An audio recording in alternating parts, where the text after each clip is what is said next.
Trey. Ahoy, hoy. Oi. Good morning, GMO. Yeah, Emo. GMO. GMO, yo. Yeah, I always thought the GM in the Bitcoin space meant get money. Yeah. Oh, Get, Yeah, because everyone at the beginning, like, oh, GM fam. It's like, yeah. yeah, hell get yeah. money. You know what? That I'm totally down with that. GM. I'm gonna say that. People say when I'll say, hey, GM, they'll be, hey, good morning. I know, no, get money. Yeah. Just correct them. Good thinking. Good thinking. So I traveled through like a crazy rainstorm yesterday, and I almost lost my bike. What? That's on the back of my trailer. Oh Yeah, so no. I have a like a motorcycle bike hitch on the back of my trailer. Yeah, I remember you sending a picture and I was like, oh damn, Trey's like not fucking around at all. Yeah, and Because so it's a big heavy thing, right? yeah, it's like 100-pound e-bike, right? It's like a cargo Yeah. bike. No joke. So I Yeah, decided I mean my name's Dre. I'm not gonna fuck around. yeah, Yeah. exactly. Anything smaller and I'll look like a freaking circus bear. Um and so I Circus bear. I, I, I, I March of the Gladiators. That's hey, the name of that song is March of the Gladiators, just so you know. Um but yeah, so I pull over to the service station, figured I'd top up on some ice to make sure my beer is nice and cold. And I noticed my bike is a little bit like wonky Janked. looking Yeah, okay. and janked. And I thought, oh shit, like one of the straps came loose. I guess the rain soaked into the strap material and I thought this is no good. And then I look and the back window of my trailer is busted in because the bike was flopping around and the handlebars Oh like no. busted right through the back window. And I was like, God damn it. So I strap the bike back down again. I get to the lot. I put on some gloves and I pull all the glass out from inside and around the frame. And I just happen to have some plastic packaging from something I bought that I was able to like duct tape around the window to keep the bugs out. But Dang. yeah, I mean it's a whatever. It's a square piece of glass. I'll just go and buy a piece and cut it and learn how to install glass. I have a Nice. new achievement to unlock. Check. But as I was registering for this place, this is like a campground. It's actually kind of janky. It's like there's no privacy. Like I can see everybody. Everybody can see me. I'm in I created an office gazebo, Oh, dang. like a tent, and then my trailer's Gray over is here. not fucking around.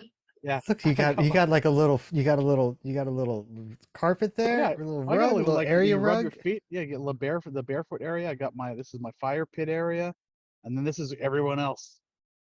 So I'm just having business meetings, and everyone's like, "What's this guy doing?" What's this guy got So going on? so at any Like, rate, I take my meetings al fresco.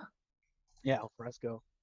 I'm in the registration office getting ready to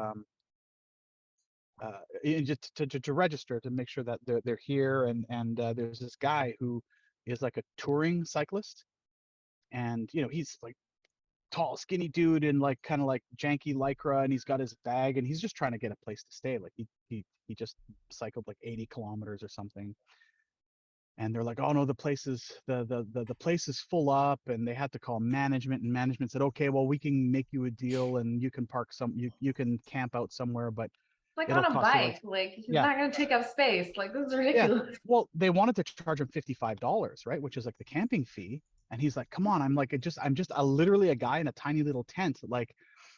And then I just looked at the people. I said, you know what? He's going to be my friend and stay at my site tonight. It's like I can have a tent and I'm like literally a sole occupant. So he just looks at me and shakes my hand and I said, follow me. I'll show you where I'm at. So I bring him to the campsite and I let him set up his tent while I drive off to buy some wood for a campfire. And yeah, he just sets up his tent. He locks up his bike and we have a chat around the fire. The guy's a like an artist curator from Hmm. Detroit, and really interesting, really interesting dude. Big into the art scene, curates shows. He's cycling from Detroit, He's doing about 80 kilometers a day, and yeah, we just kind of hung around and sat by the campfire and talked about all kinds of fun, interesting stories. But yeah, it was good. It was good, like impromptu company. Dope. It's great. Yeah, I love that. Love that kind of stuff. So he's bike packing basically. he's bike packing. Yeah, Yeah. exactly. Yeah. Yeah, and it's not in like his bike was like old and kind of beat up, and like this guy's like he's the real deal. Yeah. Nice. As opposed to those fake bike packers you see all the Well, time. well, sometimes you get the bike pack like it's like everything's a brand name thing. Oh What do they yeah, call yeah, it? yeah, yeah. That's Like What? me. equipment That's that's me. never been Oh, used. That's me. I That's think totally that the me. name. I think the name is Mammal. That I heard. Middle-aged men in lycra. It's an acronym, Mammal. Yeah, that's closer to what they what I guess what we refer to as a Fred. I don't know why they call it a Fred, but it's someone who's kind of like it's not quite. They'll have, and this guy might have it, so I'm not. But they'll have like the quad lock thing with an iPad or iPhone on there, No, and yeah, nothing like that. Yeah, the guy that I am yeah, is like everything is like super clean. Everything is carefully considered from a um it's just a little bit it's just a little bit clean. It's I don't know how else yeah. to describe it. It's like I'm the I'm everything is that like guy sort of with sorted e-bikes. out. The and then the kit. So what you're wearing, it's like you can't mix and match. You know, it's you're either Wrangler or Levi's, but if you're gonna do that, then you can't have the Levi's on the bottom and a Wrangler No, little I'm the same kind way. of button shirt. I'm Rock Bros. I'm Rock Bros accessories all the way on my e-bike. Yeah. I'm Rafa largely because I love the brand, but also because I get a discount. Yeah. I met a I guy, Will Carey. I wish I mean he doesn't. I mean he discount codes. Hold on a second. Um he's in the Discord. He's a great guy. Camille, when you're back in you're not back in the I'm back. back. I mean I know, but he's up in the back. For some reason I Oh, still of course. associate Bay with you. Well, I'm gonna be in the Bay Area like the second, third week in August. He's a guy you should meet. We've been friends for like this guy Will. We've been friends. There's a reason why I'm telling you this story about Will. We've been friends for I don't know. We just kind of met in the kind of tech design world, and he used to work at IDEO um and Logitech, and he's kind of set up his own thing. Anyway, he was down here. Oh, and um when I was at Jean Pablo's memorial last summer, I guess it was around this time last summer. mhm. Yeah. Um, I was there and I pretty much didn't know anyone, but I was like, wait a minute, I was like, that's Will. Like, what's he doing here? It's like, Will, what's going on? Did you know? He's like, yeah, we were good friends. Which when after you said, it's like, what does that makes sense given Pablo and his his His curious character. proclivities. Yeah, and he was like he told me, and so anyway, I'm telling you the story because Will was down last Wednesday. He sent me a text like in the morning. He's like, "Hey, I'm down here. Do you want to meet for coffee? Like in 2 hours." Like, definitely, absolutely. Clear the calendar. And he so we both show up, and we're both wearing Rafa head to toe. Not kit because they also do. They do trousers and shirts, and I love the stuff. It's great. And plus I get a discount. And so I was like, look at us, man. It's like kind of like we're like the Rafa Bros. And then I remember when I was like, oh yeah, that's right. I saw you at John Pablo's thing, and you were wearing Rafa. Yeah, nice clean lines, the whole thing. And it's not like over branded at it by any means. And I said, oh yeah, it's like he's like, I was wearing Rafa before I even got into cycling. He was like, I just like the clothes. Which I thought I was like, yeah, fair enough. I mean, they do a nice clothing. He's not trying to rock a pair of bib shorts on the daily. No. I can't fucking ratchet up my shorts. Yeah, hold on. Can we just stand? I'm trying to figure out. There's a problem with the shop. Gabby, Gab's mode is is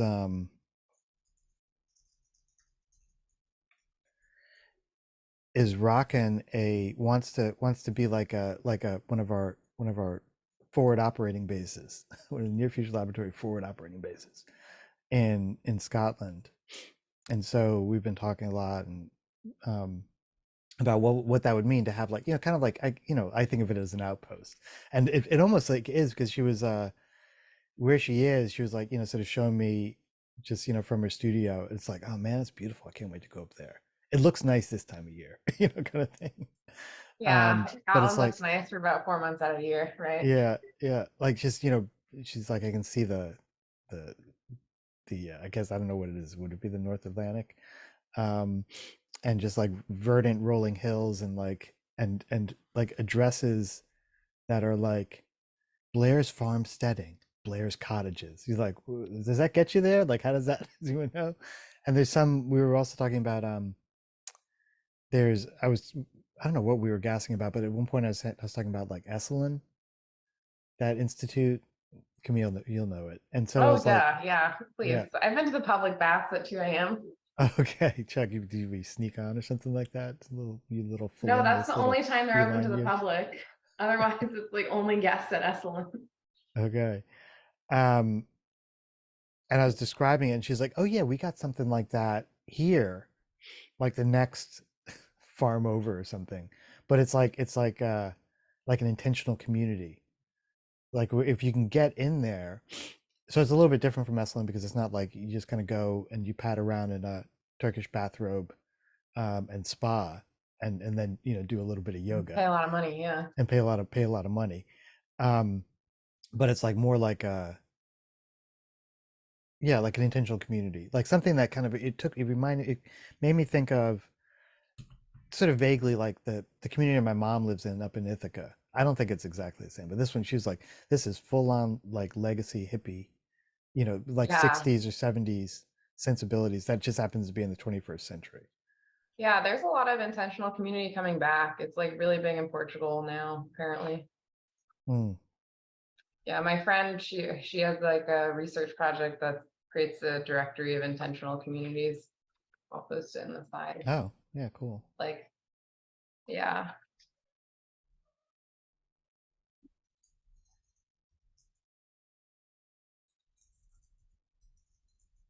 How's everybody doing? Good. I'm doing like three things at once. I Mm. recently found out I have a stalker. Oh no. So if people ask you about me, and their name is Scott, don't tell them anything. Jesus, that sucks. So yeah, I'm talking to a security consultant because they've escalated their behavior recently. And yeah, we'll see what happens, but hopefully it'll be resolved sooner. Oh my God. So totally not fun. I had one. If you Google like Julian Bleecker, Michael Jackson, or something like that, it should Mhm. probably still comes up. It's funny now. It Yeah, I wasn't funny then. remember you telling us about this one. Yeah, it was nuts. It was very unpleasant, very unsettling. And my my half brother is a psychologist, and because I was talking to him about it, I was like, man, this is crazy. And he's like, yep. And he said, number one, stop having the revenge fantasies. And I was like, how do you know? He's like, well, this is what I do. Because they just pop in, you're like, this is how I'm going to sort this out. I'll tell you what. Like, she doesn't know California's a well-armed state. Well-armed state. You know what I mean? It's just like you go deep. You're like, where did this come from? And it just activates all these, I guess, in some I don't know where they come from. Just these patterns of like. And then Yeah, I went to the cops because I was because this person who was like I thought I was like, this will be fine. Like they have no, they're not they have no, they're destitute. They're not gonna, and showed up at my front door, and and from I think it was Georgia. So I was like, wait, fuck, I wow. got on a plane. Like how does that happen? Like I just thought that they were, I don't know, wouldn't have that, and then did a press conference in downtown at the Superior Court, which was like Whoa. TMZ was like, awesome, this is great stuff, man, this is good, this is This is good film. Let's get this lunatic talking about how like I'm the I'm the sperm father of Michael Jackson's kids. It's like fucking awesome. Great. Great. Wow. I went to Mary, I was like, just as this thing's going on, and it's just I just don't know what to do about it. And just so you know, and she was like, she started cracking up. I was like, oh, this is going easy. She's like, you're so fucking LA. He's like, you've been here for like 3 years, like, you're already on TMZ. I was like, yeah, that's how we roll. That's how the Bleakers roll. We don't fuck around. My town. Funny. Funny. Well, this is a former warehouse roommate from about 7 years ago who wrote me an email a year ago that I responded to because it was like, very like LinkedIn level, like, oh, what are you up to? Like, what are you doing in your life right now? So I responded, and since then they've been emailing me nonstop. So I blocked all their emails. And then they'll make new accounts, and like they started CCing my dad on these emails, which is really Oof. uncomfortable. And then they came to drop something off for me on campus. So I don't know if they're smart enough to do a public record search, but yeah, You have to sort of assume. yeah, exactly. So I'm, yeah.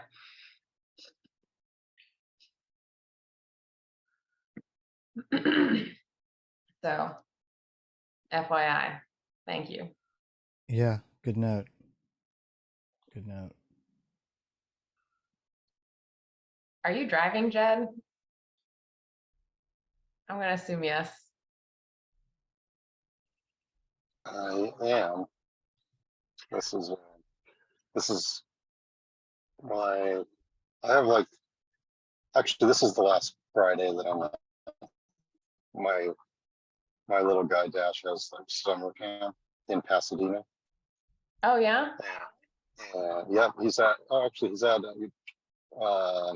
into math and science, so he's doing a 3-week class at the Polytechnic. Nice. Yeah.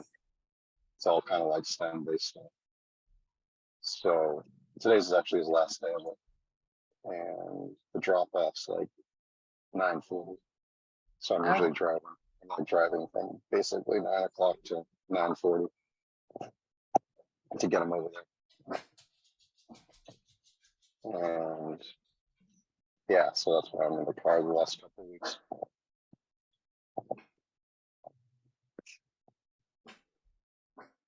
Excellent. Well, I'm just nosy sometimes, but Yeah, no, that's good. feel free to be like Camille Boundaries. No, I appreciate that. Usually I have to get probed to talk, so it's all good on Zoom type of things.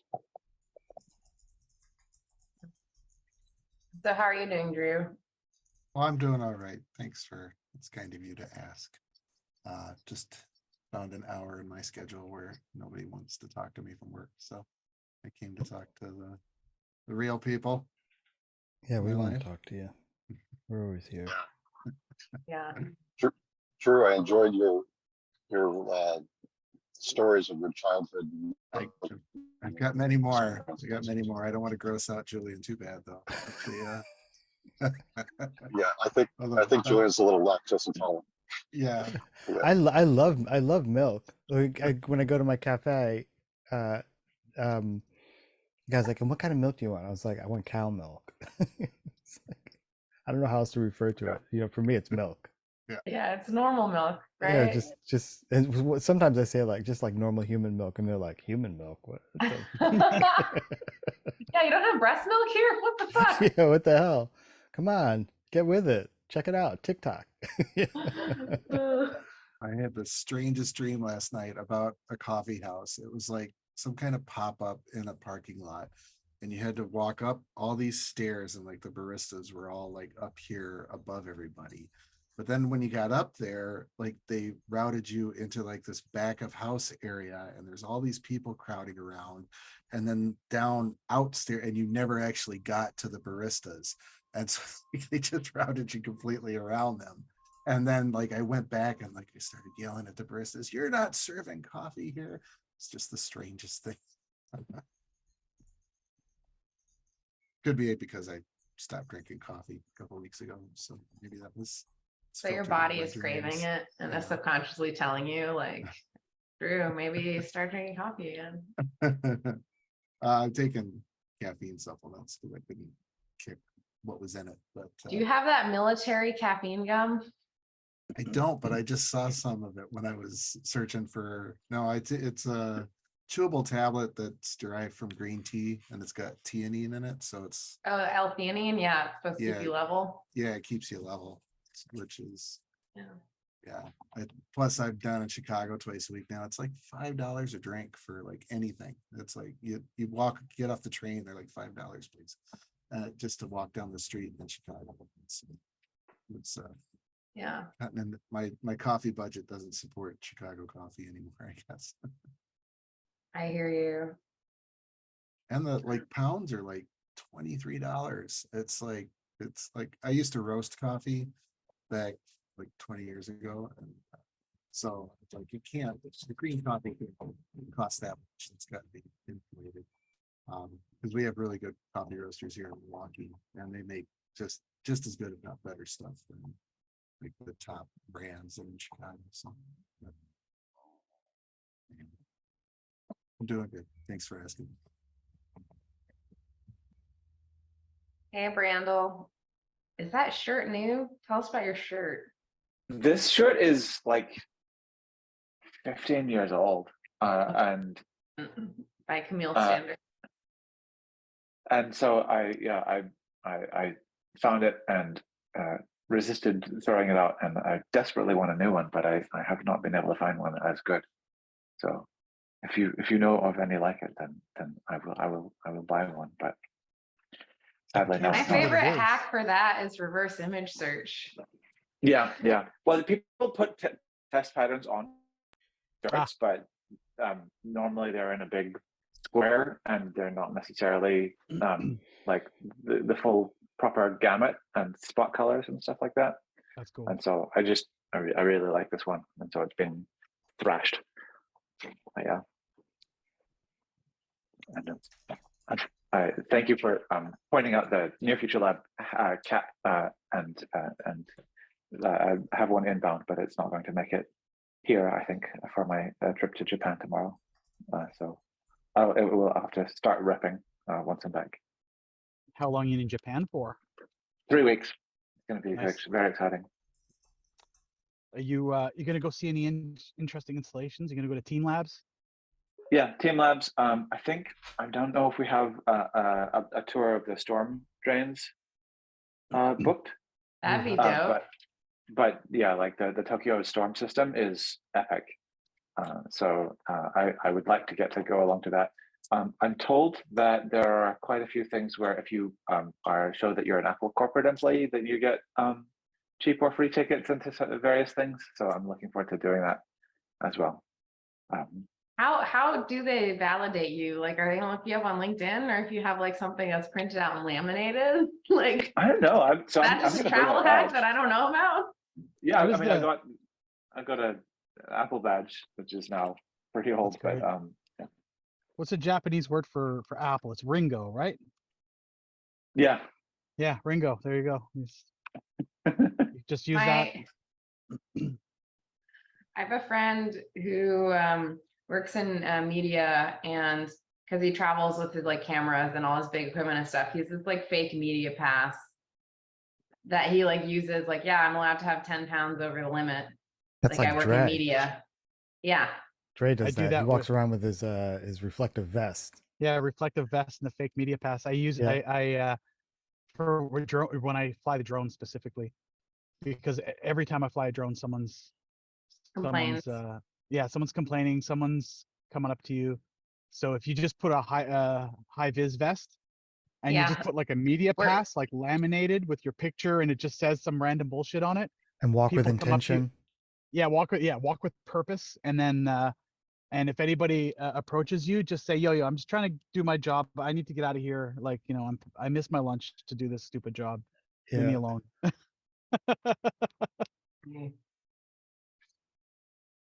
That's a good call. Like the dodgy journalist and all the cop procedurals brings an extra cup of coffee to give to the beat cop who's minding the fence. You know, here you go, Joe. Yeah, all right. Yeah. Yeah. I've been watching Has this show anyone? called. I was just gonna say I've been watching this show called The Streets of San Francisco from like the early 70s. Oh, yeah, old school. Old school. Yeah, and it's like the music is amazing and all the cars are fucking awesome. I just got And the cars bouncing. I know it's so great. And so the other thing that there's two things that happen that I love. One is there's always talk about like smoking grass. Like, oh, Grass. this guy's been smoking grass, right? And one of the villains, they were inspecting the body that had been murdered, and it says looks like he died from a karate chop. And karate chops are like a thing. That's like totally a thing in Yeah. this show. Like karate chop. Yeah, I just love it. It's like this guy Karate chop smoked and knock crack and he someone got out. karate chopped. Yeah. No, kill him. Not knock him out. Full Kill on him. kill him.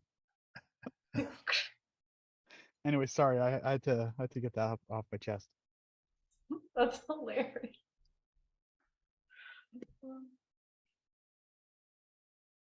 I was gonna ask about Instagram threads if anyone is playing with that. I'm on Oh, it. I so I'm started. on it. I did a post, and I'm not sure exactly what's going on, but I guess Yeah, I that's what's don't going on. get it either. It's like, oh, it's Twitter competitor. It's like, doesn't really have the public forum reach that Twitter does. Well, I give it. I I think it's was scaled up. Didn't they say it? Something like The it was the Fediverse. highest downloading app ever. the most surreal thing It's not a about Fediverse. It's centralized, bro. Well, no, that's what they said. They say in the press release that this is the step towards the Fediverse, and that Yeah. it'll be interchangeable with tools like Mastodon.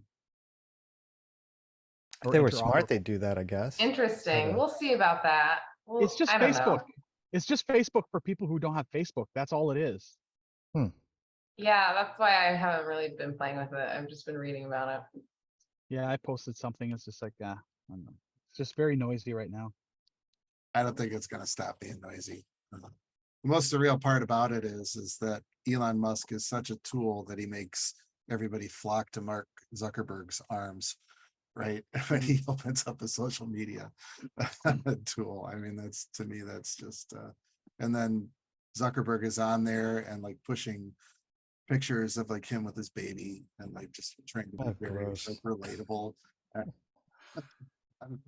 on there. It's just it's pretty funny, but there's a distinct lack of trolls on there right now. But like everybody that's like I follow AOE and she's like, well, it's still nice in here. Let's do it. So everybody is just like assuming that it's going to be swiftly populated with weeds pretty quick. I mean, yeah, it's built on the back of advertising, like all Web 2.0 is. That's why like there is a desire to federate, decentralize. Mhm. So that's why it's funny, like, oh, it's gonna work with these tools. It's like, isn't your model based on other people paying you to rep their products though? Like, If you read the terms of service, in order to delete threads, you have to delete your Instagram account.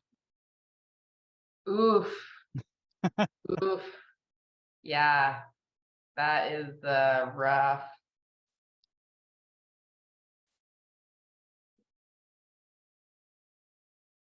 Yeah, I don't think a lot of people are reading those terms of services. Nobody is, yeah. Dang. Yeah, it's funny how social media is being reinvented by the same players. And it's not really a reinvention. It's just a rebranding. Because I was amazed how hungry people were for a new social media channel. I mean, it's just millions and millions of people. And Yeah, I tens mean, of millions of everyone, people on there. yeah, I mean, but like longevity, will the longevity last? Like, everyone is there for like the sizzle, right? To like try it for themselves, and it's already very sort of accessible. Yeah. The thing that it remains unanswered by everybody's sort of forays into it is like, what does it have to cost? Like, what can people do in this space? Because most people who are flocking from Twitter now liked it, but it's failing for reasons of weird ideologies on Musk's part, but also to do with the fact that like it's in kind of a death spiral related to the fact that it's lost all of the ad revenue. I don't think it was profitable, but it's not clear what made it so that it could or couldn't be profitable. It's just, like I've said the same thing about AI, and this is not a rant about AI, but it's just like how something exists is more important in a lot of respects than that it exists. Like you can have a deliver like pets.com, like for way back in the day, was an incredibly successful thing because there was like, sure, we're making a loss on every sale, but we're making it up in volume.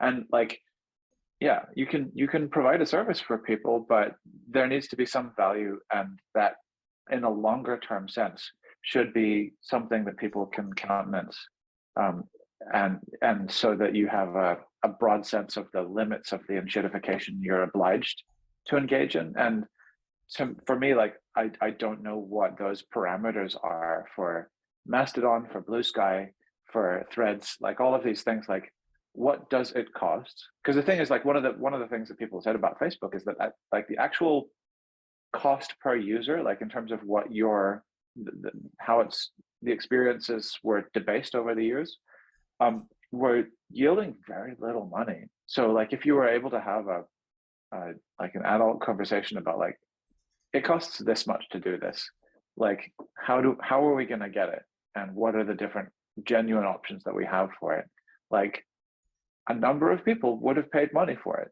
And so it's all of the sort of the profusion of all of these alternatives hasn't addressed the fundamental thing that like people have to not run out of money doing this. And we don't really see the different calculus that's present in them yet. And yeah, curious about when and how some of those cards get actually laid on the table.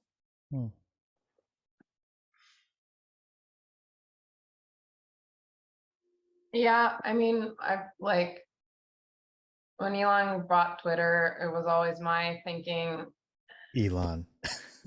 Yeah, we're close personal friends, don't you know, Julian? You know? It'd be weird to say Mr. Musk. I guess you say Elon Musk. Musk, yeah. So when Musk bought Twitter, it always seemed like he was going to try to replicate WeChat and basically turn it into a banking platform. Like, and the first thing to do is to make people have to verify themselves and kill it. And then, it becomes the easiest way to pay, right? But because that's like kind of his MO, right? Like PayPal. Seems like that's the direction it makes sense to go in terms of having like a sort of online digital verified identity. Yeah.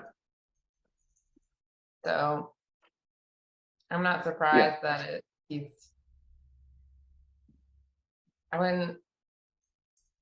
letting it take a slow death.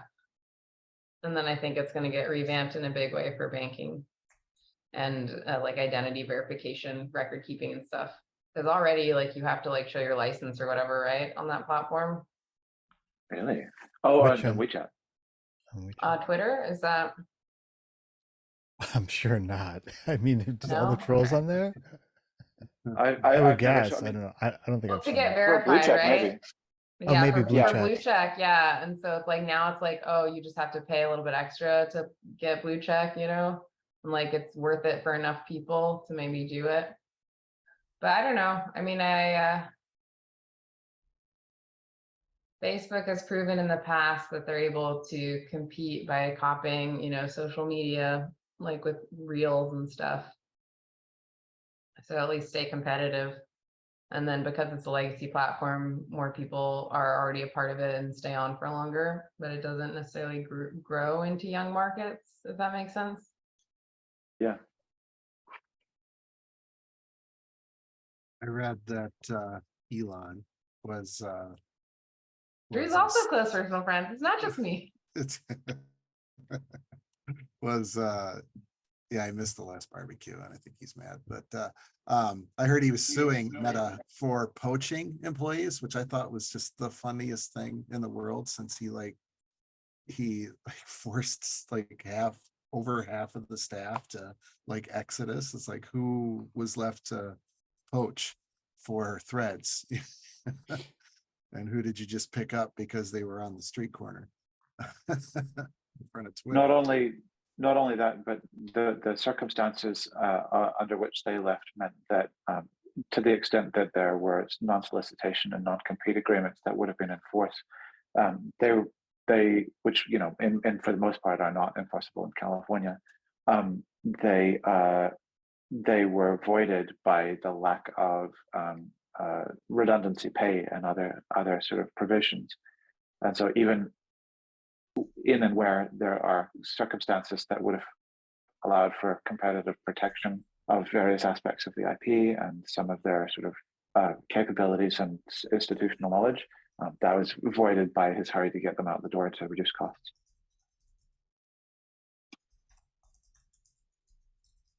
Which is funny. Yeah, let's reduce costs so we shoot ourselves in the foot for later.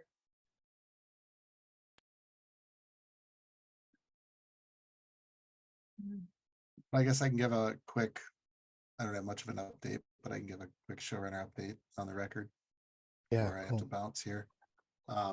Just still moving forward on the flat plan, but if the archetype is really interesting, like as we're moving like out of like the first 80 pages were all like ads of different variations, and now we're starting to move into content, and it's just a real, just the broken grid layout. It's just really a very interesting archetype, but it seems like the last half of it is going to be content focused, but the content is even truncated and strange, because they'll have a like a page for content. It's like an editorial, but they'll literally only have like 3 or 4 like 1-sentence blurbs, and then that's the text based content in the archetype.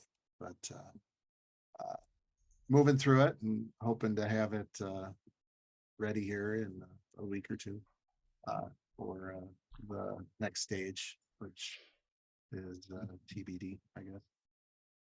Yeah.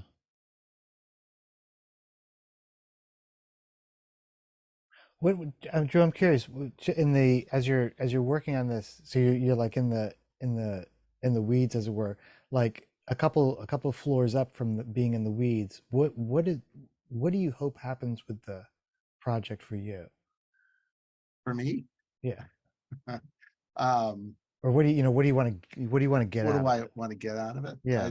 Well, I do want to work on some content and have some of that, just having that in print in a, that's, it seems, I don't know if shallow is the right word, but having that, just having words in print is something I've always wanted to do.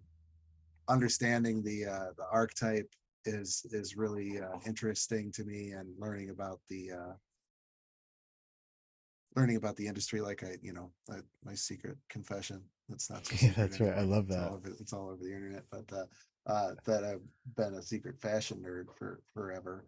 And just getting deeper into it is really satisfying to me, and like leaving the sort of the surface layer behind, and now I can kind of see it, because there's all these on Instagram. There's like tons of like fashion AI accounts, and they're all using Midjourney, and they're all doing the same Mhm. kind of thing, and just trying to get, that's probably the most satisfying, is imagining harder and finding a deeper way to manifest that archetype. So like really diving into that sort of design fiction aspect of not just being like surfactant and, you know, but like really diving into it and producing something new, something novel. Like, you know, like as I'm going through it, and then I'm seeing how AI is like changing the fashion industry and just like representation of the fashion industry, especially around humans. Like I'm thinking like, you know, there should be like no models in this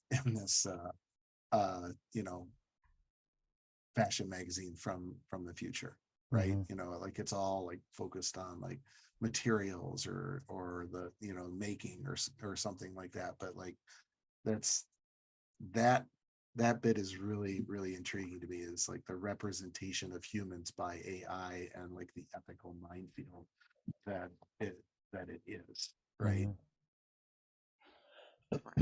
Would that be like in, I think in France, they have to post if models have been photoshopped or not?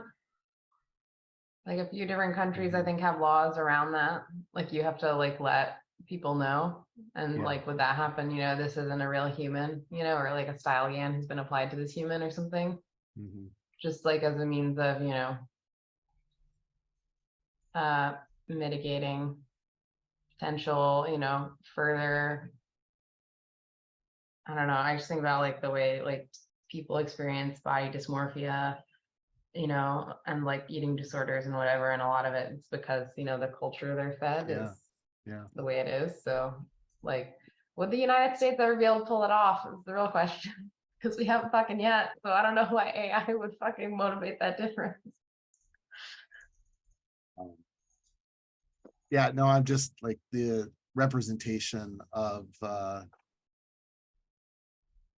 underrepresented communities, but like using AI to do it. Like there's already companies that are in trouble Oh, for 100%. doing it, you know, for doing that. 100%. Like we're not Yeah, gonna like I think Levi's is one of them. Levi's got in trouble Yeah. for doing it right away. It's like, and so I'm learning out to back to your to answer you directly, Julian. I mean, I'm getting a lot out of that for my own, like in my own work in my life as a real boy, right? You know, because I'm being asked about Midjourney and stuff because I just like fell into a thought leadership position around AI.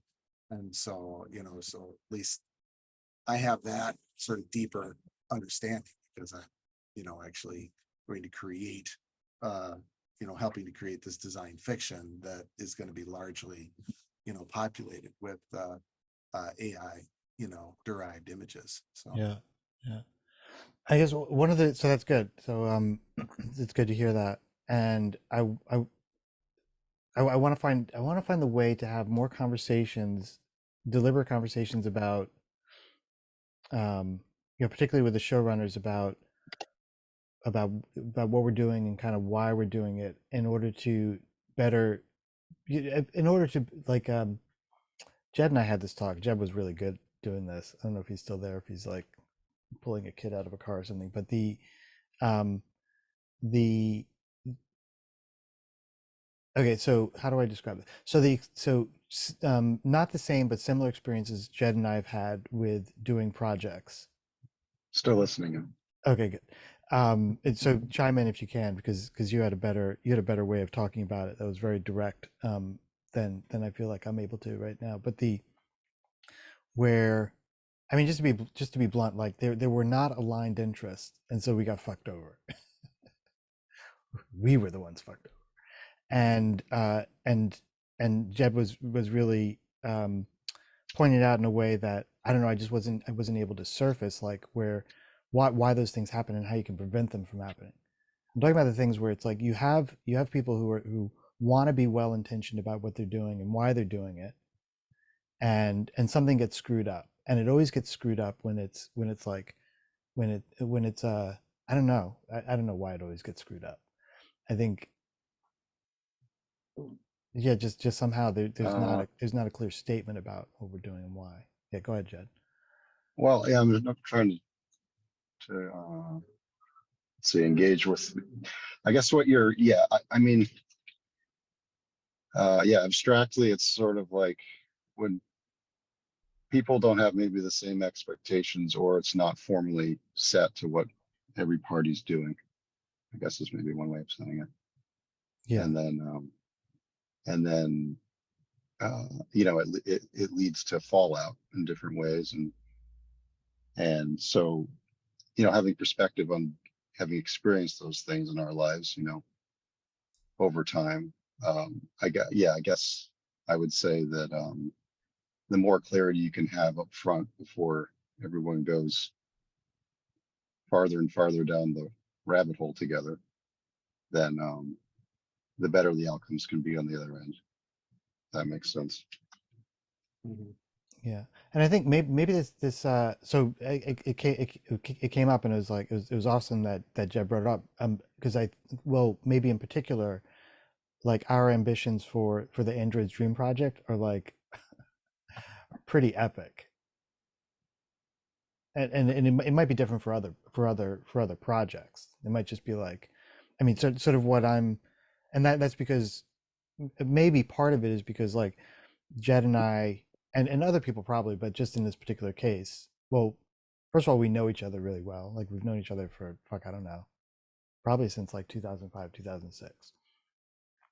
Yeah. And so we've you know we've done a lot of projects together in the past and that kind of thing, or a number of them, and followed along each other's own independent projects. And there's a component of the kind of projects that I sort of imagine that we're trying to do that I have maybe we haven't said explicitly where those kind of fit in. Like, you know, what are you thinking? What are you feeling? Because I'm going in with this instinct of like, man, I would love to have a bunch of magazines from the future. And my motivation is, you know, so everything that you said, okay, probably including the fashion thing. Like I've got, you know, when we started realizing like, oh fuck, I got a bunch of fashion magazines in the one shelf there. Um, and then the next reason is like I think that the more exemplars there are of design fiction out there in the world, the easier it is for people to get what it is or start sensing, oh, this is how it could fit into what I do, and maybe the way in which my team works or a component of a new, you know, workflow or design process. They're like, we're not going to do fashion magazines from the future, but that idea of a magazine from the future made us think this other thing. And so the more instances of these things there are, examples of it, um, I think it's gonna grow the practice and grow the sensibility.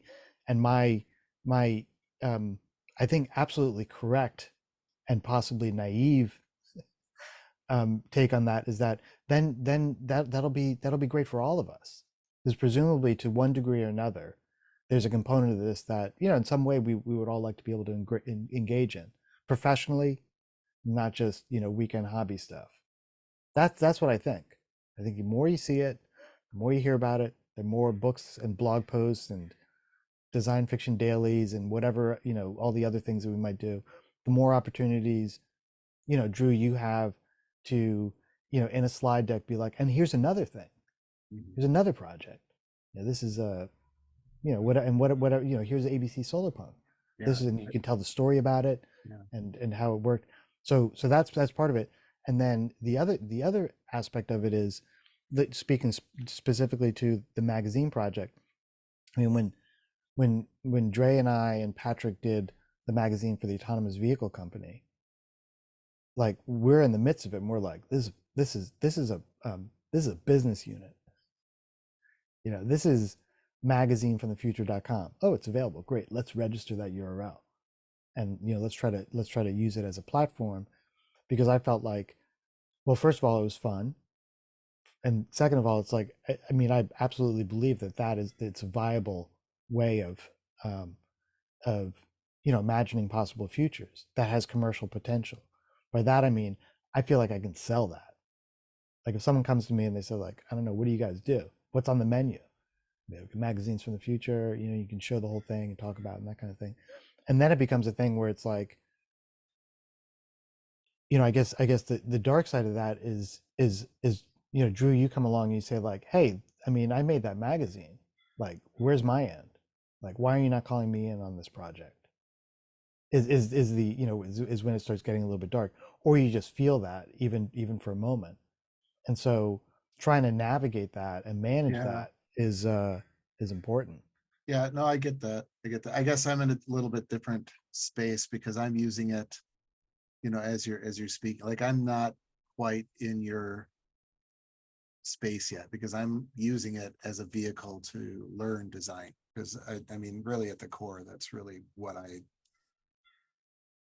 want to do. And I feel that, design can really help, because I'm like a data guy, I'm an information, I tried to delve into design through like data visualization and like data humanism and things like that. And I'm just like super interested in it, but it's just circumstance, just I did not, go for, I'm not employed as a designer, but I'm seeing this as a way to get into that. And that's probably why I'm so deep in the weeds and just picked up the idea of the flat plan, and just gathered it all up in my arms and retreated to the corner to work on it, is because I'm still in kind of that, I'm still in that learning portion of it, right? And so you're above it, you've been, invented the practice.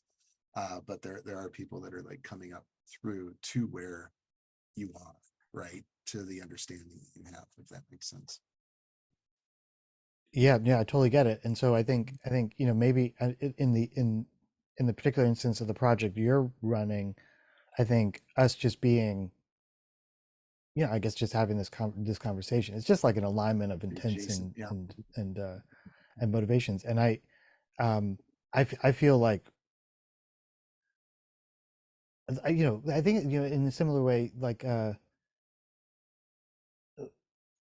I sort of see, the possibility, not for all projects, but for some projects, certainly it's like, look, if you're gonna, if I can like learn this, and it's not just like an online click a link Mhm. course, Right. if I can actually do it, and there's an incentive around it, which is like, I'm gonna have like a group of people who, either absolutely know what they're doing and have done this and can mentor me through it, or just having good warm kind of humans Mhm. who with creativity and particular skills, and they're going to say things like, you need to do a flat plan, and you can say like, what's that? Okay, Mhm.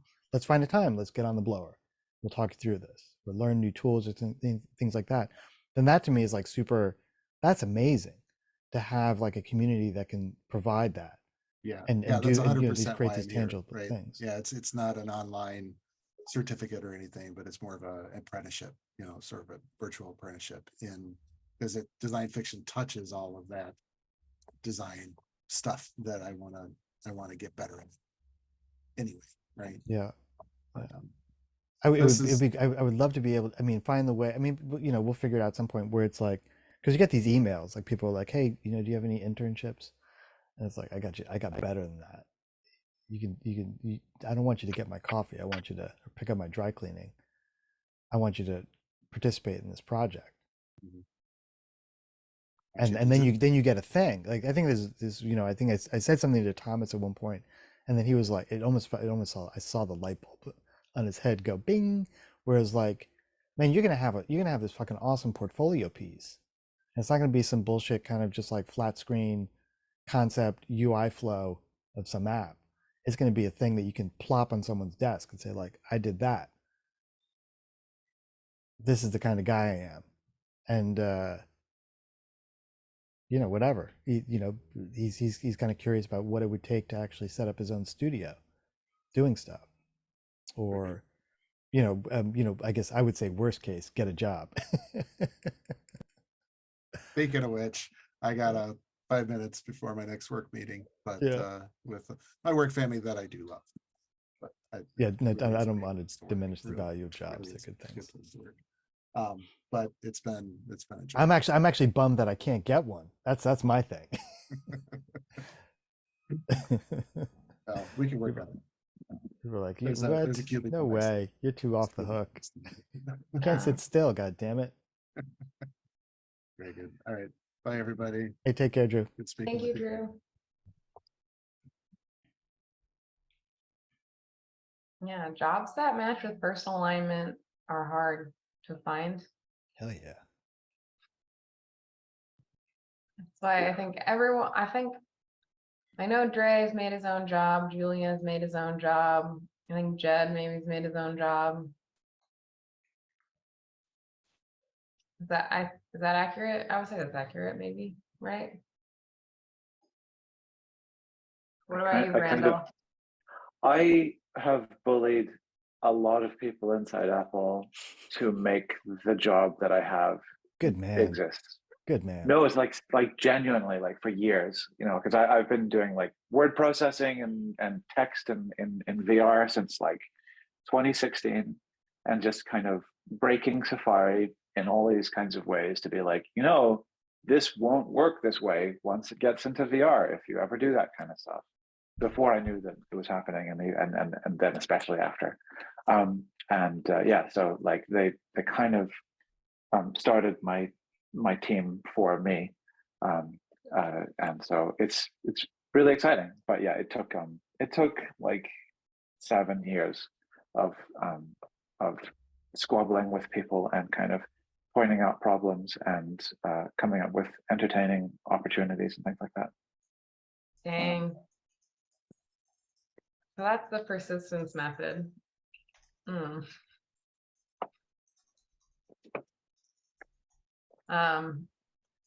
But you're in a different situation, family to provide for, etc. Yeah, those things are important. Yeah, so that seems like that's the strategy in that situation, right?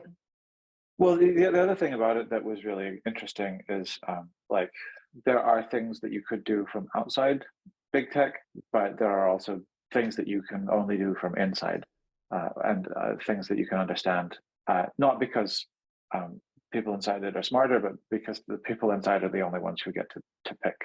And so understanding the way that they pick and what they pick on the basis of and all that kind of stuff is extremely important for being able to actually figure out why some things happen and other things don't. It's been really fascinating to realize just how like confused the people involved in the Stanford Research Institute and Xerox PARC were, that these sort of things didn't just happen and take off. And it's like, well, that's because they involve literally tens of thousands of people who also need to understand what you're doing. And if you And just profit fail to do incentive that, in then, general. Wait, That's so why so we wait, don't have super highly customizable tech all around our homes, embedded in our walls. Like, yeah. sorry, I've so been wait, doing a so lot of why YouTube research. why didn't they work? Why didn't is that what you're saying? Like what or just like what's one of the challenges? So the Xerox PARC group, they didn't understand that they actually needed the structural support of, and it was a really valuable opportunity for them to figure out how to convince people like the Xerox leadership about the validity of what they were doing, rather than just have them like agree that they were smart and they should be given money. Okay. Because as stupid as the leadership was inside Xerox PARC, and I'm sure they weren't, brain geniuses, they were the best indicator of what the rest of the moneyed business managerial class was elsewhere in the world. And if you fail to convince your organization, you're sure as hell going to fail to convince the people who have even less vested interest to believe you. Mm-hmm. And so, yeah, like, something that my mother told me off with a lot when I was younger was that like smart people make people feel comfortable, and smart people make themselves understood. And yeah, Wait, say that against smart people. Like a true scholar makes everyone comfortable is a kind of a Chinese thing. Okay. And the smart people make themselves understood, which means that if you haven't communicated something clearly, then you're not communicating. It's on you to be understood by people. And so, yeah, like Park and SRI and all of these other places, like they invented chunks of the future 50 years in advance of when they really took off. But you can see that as a terrible L, actually, for those people if they fail to figure out how to connect that to the mainstream of what people were doing. That's where it's really awesome to have something like Near Future Lab provide alternative ways of presenting what these things are, to be able to get those moments of the near future to roll around in people's minds, and see all of the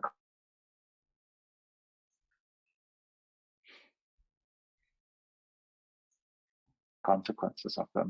Implementers who are sort of creating things end up being so far off on the sort of set of the problems that they are thinking about that they fail to recognize how much work they need to do pulling people back with them into these pockets of the futures they're creating. And so like the human contexts and the uses and the trials and tribulations of using these near futures and living in them is a really helpful way of making sure that people actually understand what it is that's going to happen.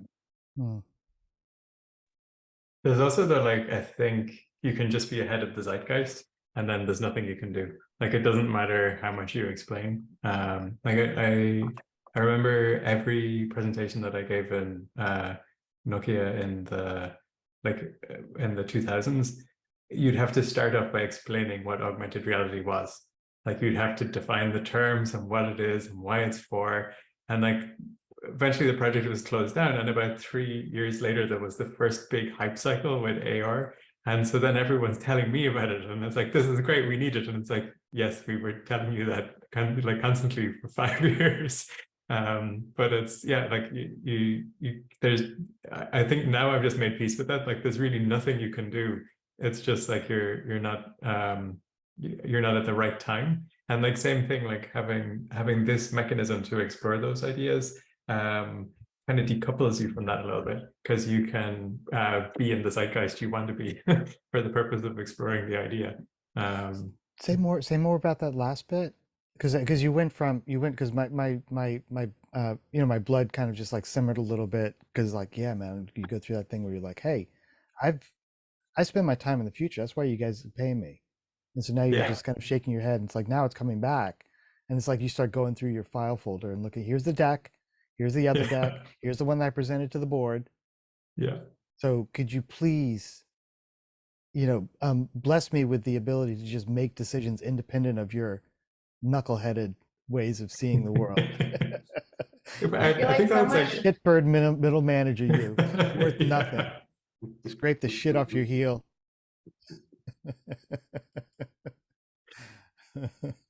I should have your job. Really hard.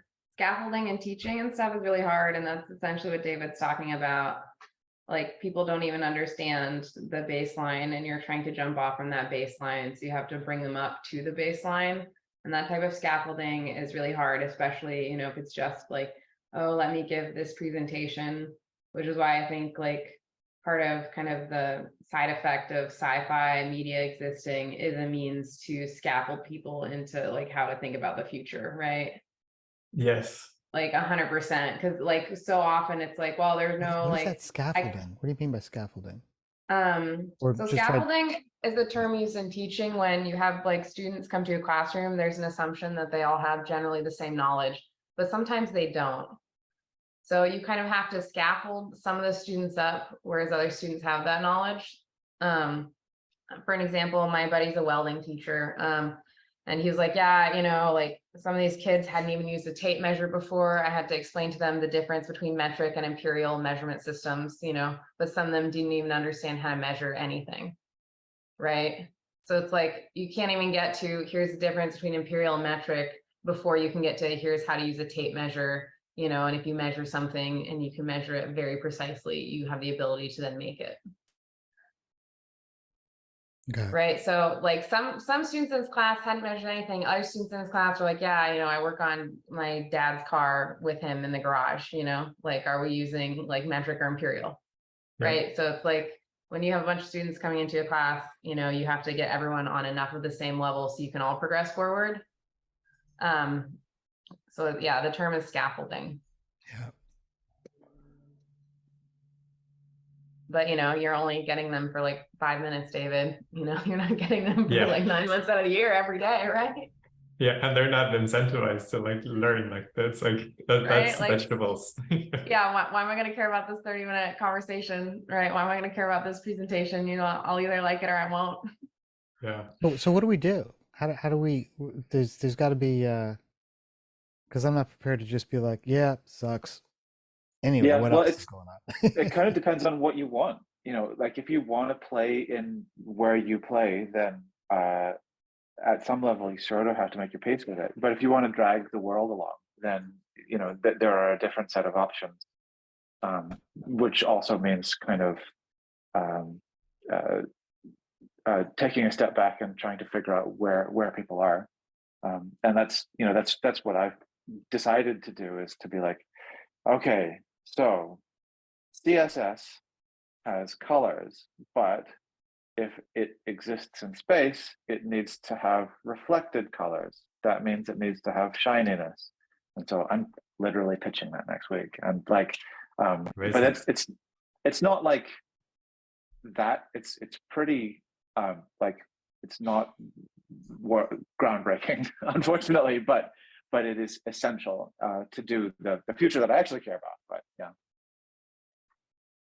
I think Well, that's like why I like the diegetic prototypes, and I think that's very powerful as a tool. Compared to here's some future object, you don't understand how it works. Like, can it even be held by a human? It's like, oh, everyone knows what a magazine is. Everyone's seen something similar, right? So I think that's kind of the power in the design fiction model of speculating and stuff. It's just, it presents a level of accessibility that like most people have to have some form of pre-investment before they jump in. If you think about other formats of featuring and stuff, they don't have that level of accessibility. There has to be a buy-in initially from the viewer, whereas design fiction doesn't have to rely on that.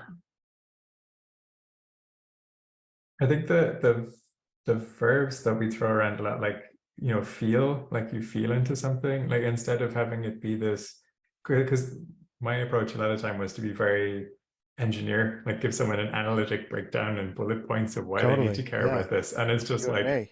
glass Yeah. eyes. Whereas like if you get that thing that the people like feel into, and now they kind of have the vibe, you can kind of position that quite over there, and then they can see, oh, we need to get over there. So instead of being like, I've made you this railway line, we're going to lay the track as we go, this is the next stop, and then we'll build some more line, and then that's the next stop, and people are looking at it going like, there'll be hills, there'll be swamps, we're going to run out of rail, the people, like, it'll cost too much to lay. Like, instead of all that, if you just be like, over the hill over there, there's a place that's like this, and everyone's like, oh, how do we get there? And like, so I think like that's maybe the thing to try, is like consider the design fiction future as like an attractor.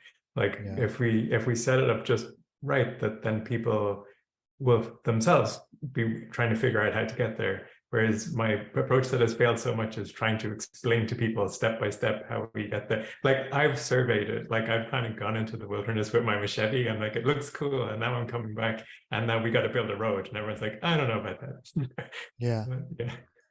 I think that's absolutely right. As naive as it sounds, in a way, it's like, well, I don't know why it feels naive. It feels like, really, I think it's because without trying to say that we're anything extra special, but we are different, right? I think there's, by some measure, and by that I mean there's certain characteristics or traits that we have that where we are able, we're the intrepid soul who's like, fuck it, I'm gonna go. I got a machete, I got a little Bactine and some band-aids and a splint.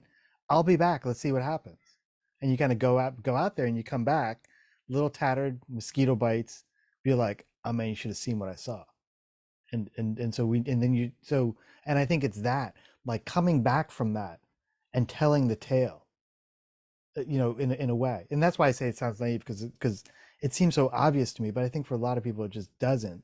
That the the finding the way of developing the set of skills and capabilities to be able to tell that tale, where people are like, oh my god, oh my god, okay, hey Joe, I want you to go get the big tractor and hook it up, and let's get a nail gun and a rig up and some dynamite, and we're gonna go check this out,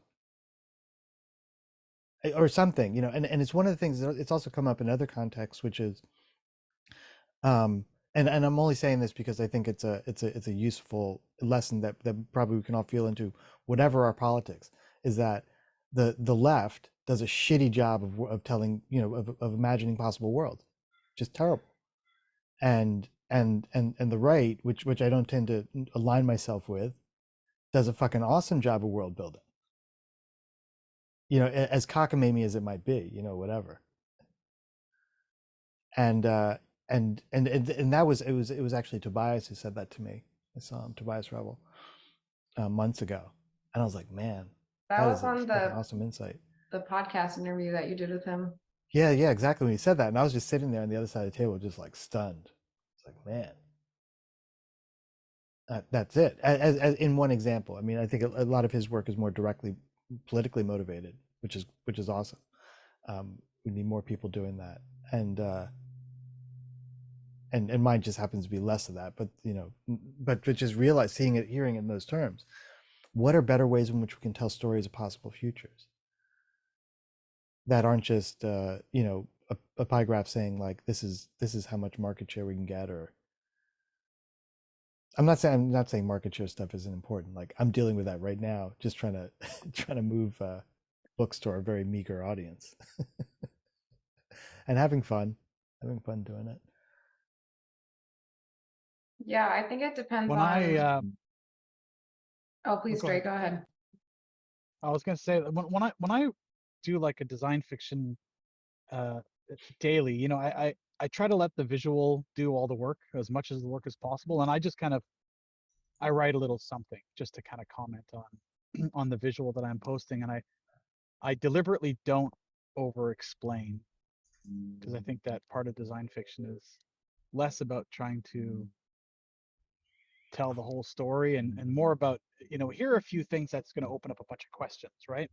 And uh, one of my neighbors who reads it, he works in the film business, and he loves all the green pages related stuff that I do because he can relate to it. And he's like, man, and you just started writing something, and you didn't explain it. Like you could have gone so far with that. You're right. I could have completely gone so far with it, but what it means is that you can take it further. You can, like, it sparked your imagination enough that you could probably go down that rabbit hole, or I can, you know, grab my machete and a couple of band-aids and hike back out to the place I found that last thing and see if I can find something else, which means it's you know, another design fiction for another day. But yeah, I think that Julian, I think you characterized it as like as parts, not wholes. I think you said. You know, it's about pieces. So I try not to, and I'm very aware that, you know, it's design fiction isn't about the writing. It's not about the prose. I add some to add a little bit extra context to maybe handhold the viewer, but I like not I like for I selfishly I like not over explaining it, because I will just go down the rabbit hole. I will start researching everything, and then every post will take a week to create instead of 90 minutes. But I can in 90 minutes make something without over explaining it and feel like the proof of concept is there. Like it's in my head. If we have a conversation about it, I will start explaining more details, but I feel like it's enough for me to say that I've put that proof of concept up there. And if you decide to roll with it, then that's awesome. That's even awesomer, in my opinion.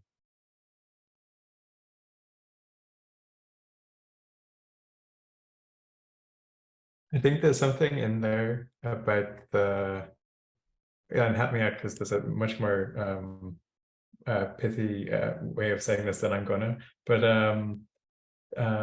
when you're explaining and when you're laying everything out like that logically, I think in our culture we jump straight to debate. So like you get the other person thinking about the counterpoint and why it isn't so. And so now like what you're running into is the friction of them being critical about it. Whereas there's something about showing something that somebody feels into that gets to more like a co-creation or a diegesis, like the other person is sparked to imagine with you. And that's not critical, that's creative and playful. And you're kind of circumventing it's another tool to get to suspension of disbelief. Like you're just trying to not trigger the critical faculties so that somebody doesn't reject your idea too soon. Because if it's not familiar, the first thing we want to do is reject it, because thinking is hard. And if I've already decided like what the future is going to be, or somebody has for me, that's great. I don't have to think about that. I don't have to spend my precious calories. But if you come and tell me that it's a different thing, and now I have to do all this thinking about what that should be, I don't want to do that. But if it's fun, and if like it kind of triggers that imagination, then you do it sort of in spite of yourself. Well, one of the cliches in the future studies for the most part is like, you know, the futures as a plurality, right? It's always futures with an S, and yeah, I get that, and I think that the idea that you know, when I like to frame it as I try not to use the word future when I write. I always call it a timeline. I dropped into some timeline because I want to open up the idea that like I went down this path into a future that led me to here, and this is where my brain went. And it's not about you offering, let's say, a counterpoint to what I discovered. It's about you maybe going to a different timeline and experiencing a future from a different perspective, because everything is very, very subjective, and everything is very there's a myriad possibilities that will come from exploring a future in a specific timeline. So I always like to use the term timeline more than future, but yeah, I think it's important to understand that. And I think that with design fiction, it doesn't. I think the playful nature feels like you can poke fun at something without antagonizing the audience, and it opens up the possibility. It feels maybe a little bit more subjective, especially when I'm talking about, like, you know, jumping into my janky time machine and tying in some personal or relatable story, because most design fiction has to do with like something that happened to me that day or something that's on my mind that day. So I'm able to draw from that immediately. And whereas I think when you look at a scenario plan, you can start poking holes at a scenario. You can start saying, like, what if this happens? And then it becomes more of a debate than a conversation, a generative conversation. So I think this is where design fiction shines. It lays it on the table, but it also lays the possibility for a whole bunch of other things to sit side by side and adjacent to it without competing, but like collaboratively piecing together like a puzzle. And we all see it like it's a lenticular puzzle. I'll see it slightly differently from my angle than you'll see it from your angle.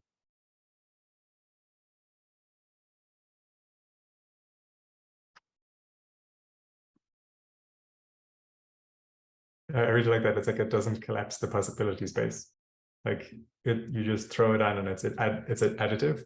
It's not like because you've gone here, you can't go somewhere else.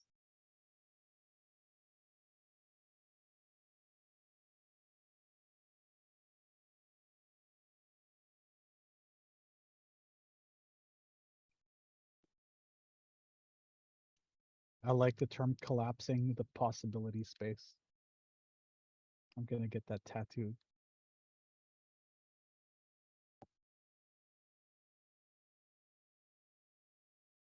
Yeah, there's a lot of generative techniques that have some pretty neat names, like the quantum wave collapse and simulated annealing, and principal component analysis and linear regression are all pretty similar things that that are all about sort of boiling down possibilities into one thing that it seems to be more likely to be.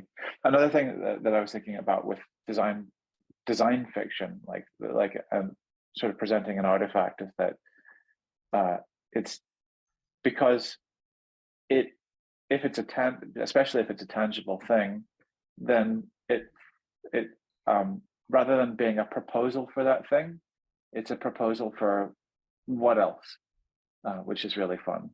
You know, like, well, this, like, I don't know what to tell you, but like, this is here already. So like, what does that mean for everything else around it? You know, for whatever this blurry thing is. And so that's a really interesting exercise, because simply like the sort of manifest tangibility of it, just like, it's here. Like, so what does that mean is a really interesting thing, that it's very difficult to trigger without such a concrete and sort of brazenly present entity.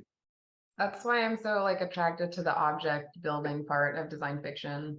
Like Yeah. right now I'm working on a project that's a lot of like film and costumes and stuff. And it's like really like, okay, like we need to indicate, you know, EMF. Well, what does the indicator look like, you know? Like, well, you know, they have to wear protective gear of some kind, you know, like because of the sort of really specific circumstance. So it's sort of like I like being as high fidelity as possible, but still giving myself, you know, room to play in this space and not like, oh, this is an indicator. No, I don't know really what it indicates, but it obviously indicates something that's of value to these people who are living in this space, right?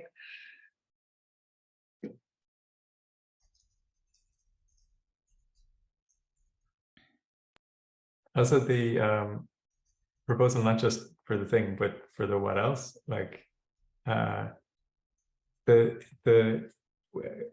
in like the official, you know, book for design sprints, you're supposed to finish out the sprint with an object, like a real thing. And it can be as, you know, Wizard of Oz as needed, but you're supposed to have a thing. But the only thing that you're investigating is that thing. And it would be really cool in a lot of places to then do like the week 2, where it's like, okay, so if we had that thing, now what? Like, you make it and it's successful and it's great, but then what's the second effect of that? Like, what's the second order effect? And would that change how we go about designing the thing or deciding to make the thing or whatever it is? I wonder if there are any cases in like recent product design where you could say, well, if they'd only done this, then they wouldn't have messed up in such and such a way. Nothing's coming to mind right now. I saw, I mean, it's not a recent case, but someone had designed like a Cisco router, but the mode button was placed where you plugged in like the Ethernet. And when it has like one of those protected cables, you know, it has a little like plastic shielding on the outside. So every time you plug it in, it would just automatically be like touching this button, right? Because they weren't like, oh man, the shape of the wire plugging into the device, you know, is going to touch this button, so we should move this button. Like no one had that conversation. So that's like micro scale. But yeah, I like sort of thinking about the ways in which society will adapt and change and how kind of current objects will need to adapt and change with it. You know, like the way in which now we have like, because of LEDs, like lamp design has totally changed, you know, and like how houses are lit has changed, you know, and because like, you know, suddenly you have more people living in smaller spaces, like the codes and laws have changed and the way people interact and sort of exist in those spaces has changed. So like a lot of those, like, you know, making sort of assumptions about today, pitching that into the future, you know, and like how will our relationship to this device change, you know, like minivans suddenly became popular because they were really easy to convert into like living situations, right? You know, so, you know, now like people design vans more to be lived in, you know, and that's kind of this whole like service, like side effect industry of like people suddenly wanting to like travel, being able to travel. And so, yeah, I like to think of that, but in a slightly absurd way. Like when everyone has robot dogs, how are we going to prevent the robot dogs from networking with each other and forming packs? You know, like we're all going to have to put them in suits of armor, you know, to act like a Faraday cage to be signal attenuation. Right? So what are these like robot dogs wearing suits of armor walking in suburban areas? You know. That's really funny. It reminds me, so one of the things that happens at Apple is that like, so Apple's really secretive, but it's also secretive internally to other people and things like that. So I don't know if you ever, some people definitely will remember that LCD panels used to be garbage. And so when you looked at them from just off the center, they would be completely illegible. Apple spent lots and lots of money making everybody believe that they should have really robust sort of LCD panels so that they could be seen from everywhere. But because of Apple's secrecy, everybody at Apple has a privacy shield, which means that it's only visible from exactly straight on. So like we would have been personally, internally better off just making sure that all Apple like laptops that we work on shipped with these garbage LCDs that were only visible from straight on. But we have to buy this expensive sheet to make it harder to see because it's so easy to see. But our TVs are great. Thank you, Apple. Well, same with the phone cases, right? Like everyone has to have a case on their phone because the phone is too sexy instead of just designing a robust phone, right? Like, do you ever see people without phone cases and it's just like, you really treat your phone that way? Like you just walk around with it unprotected? Like, I do. well, It's a corporate. congratulations, Brandel, you know? It's a corporate phone. If I smash it, they'll just give me a new one. Yeah, that's not all of us are out here with corporate phones. So I think that's a status symbol though, not having your phone in like protective shielding. Like this phone as a electronic device means so little to me that I can break it and it's no skin off my nose. Like whatever. It's not even worth the price of me getting a case. I would just rather get a new phone if something bad happens, right? Like I feel like it's absolutely like contemporary sort of minimalism status symbol, you know, since we're in this kind of like move towards minimalism and especially like in the digital space, like minimalism, because everything is digital, right? Why have physical things anymore? You know, That's like, so awesome. I think so to that end, I think it would be really awesome for people to do case modding, which is taking it even further, like removing even more protective shielding so that you're just walking yeah. around with the front pane of glass. Yeah, And why would I have this aluminum ring around it? I don't give a shit.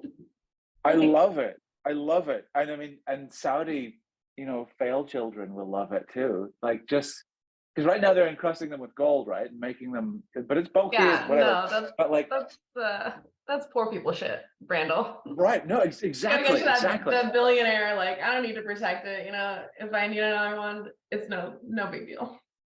Yeah, no, there's a whole market there. I keep saying like, what is luxury computing? Luxury computing is fragile as fuck.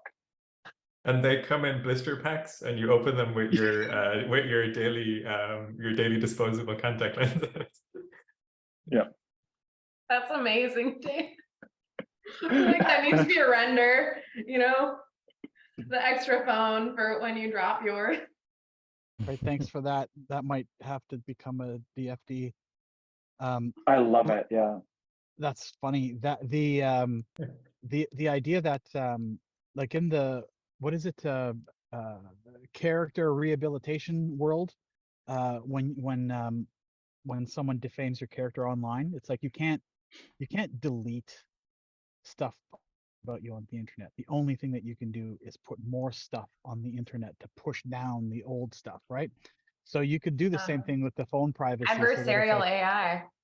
yeah, so you could do the same thing with phone privacy. It's like rather than trying to lock down your phone to be private, you just broadcast every single piece of data, making the important stuff really, really hard to find. Yeah. Just the infinite library of compromat.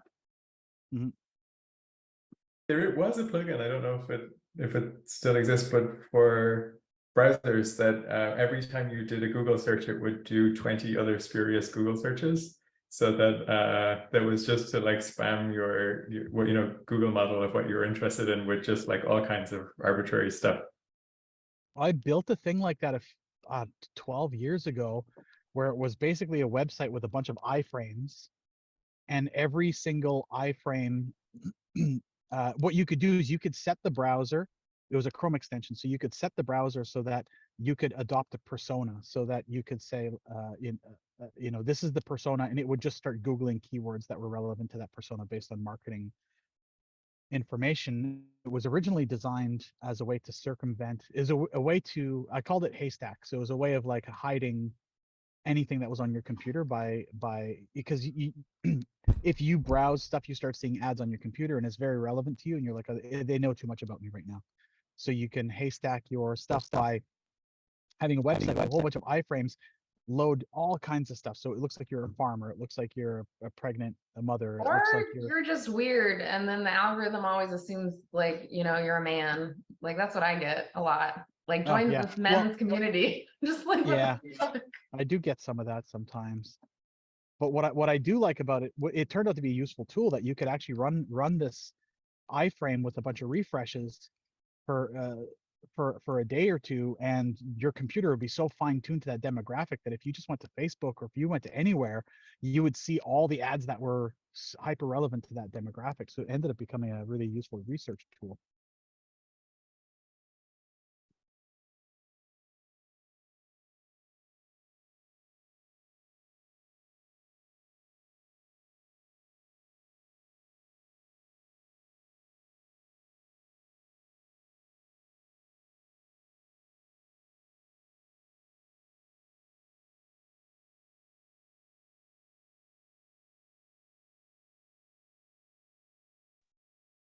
I feel like this kind of speaks to the way people now use TikTok as a search engine more than Google.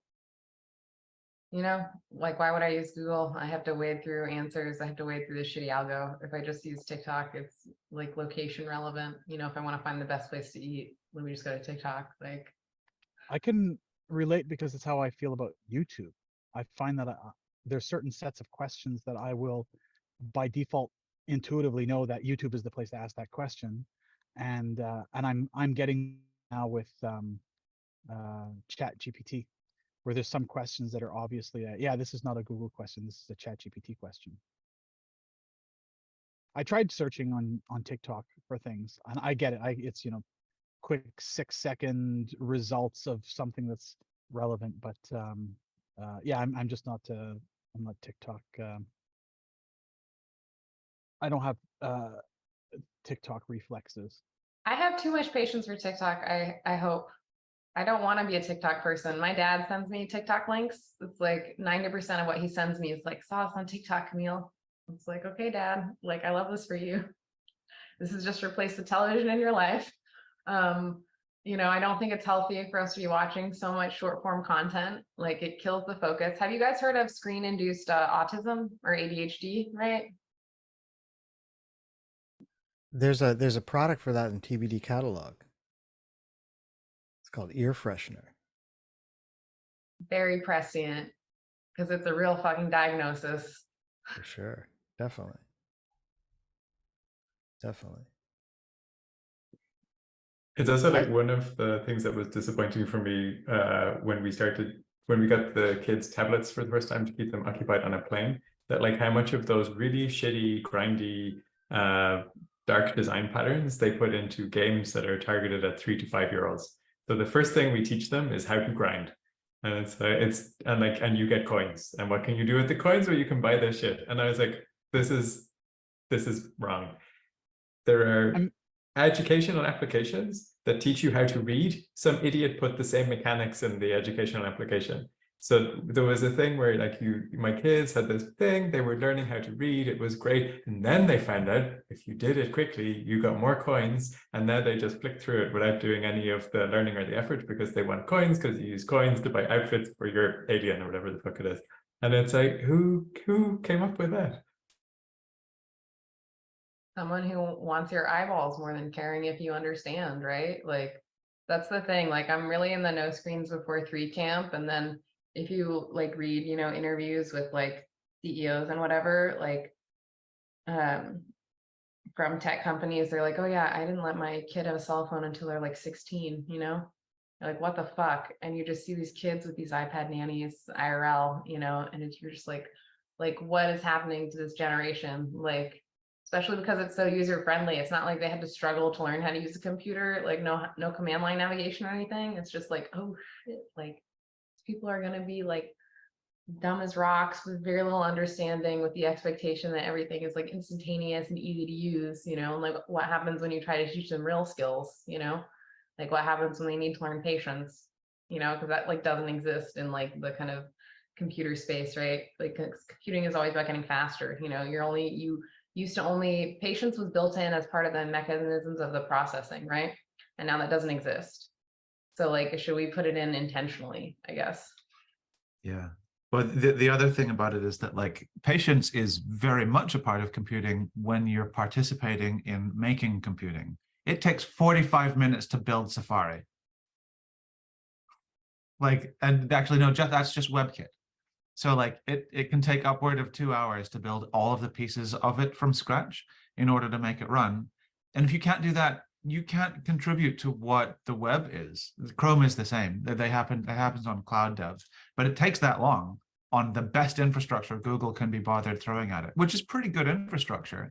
And so like when you have this part of computing being milliseconds in response and instant gratification, and then you have this part, which is years of learning and hours every single time you want to make a minimal change, then there's quite a gulf between the people who find it rewarding to do this and the people who ultimately develop the tenacity to do that. It's yeah, it's distressing.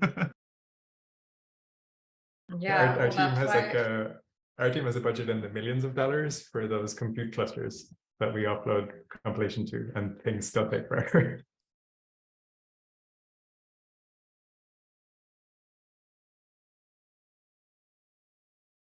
Yeah, I don't know how to change it or fix it, but that's why you see like people just wanting to become influencers.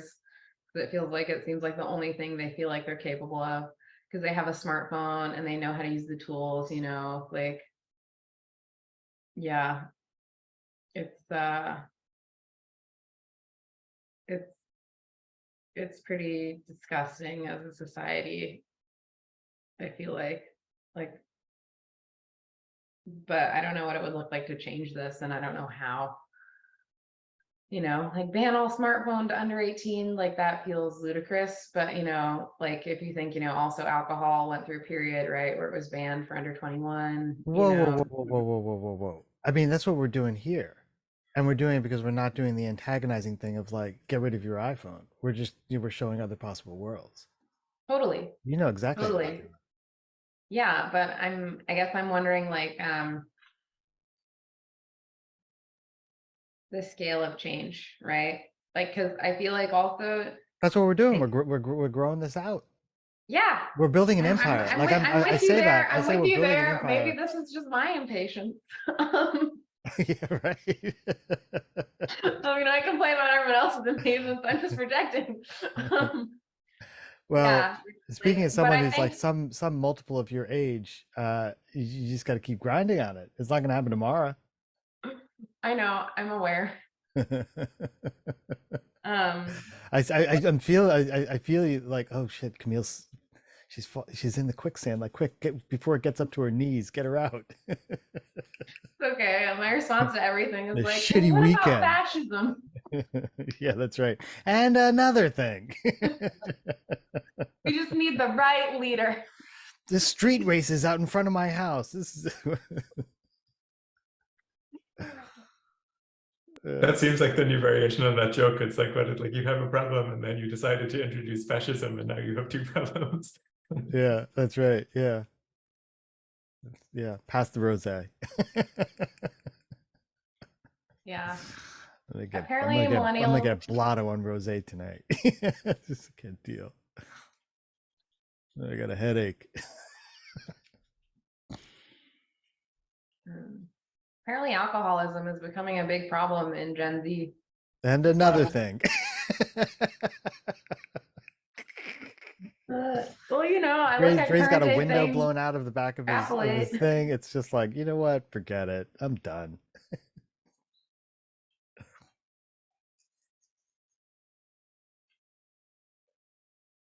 I'm about to crack a cold one right soon. There was an article in the Times. I didn't read it because I don't do it, about day drinking. It sounded like it was maybe positive, like their health benefits. I don't know. I think it's positive. Not day drinking all the time, but there is something to be said about a good day drinking session, especially when you live in Canada, and days like this are far and few between.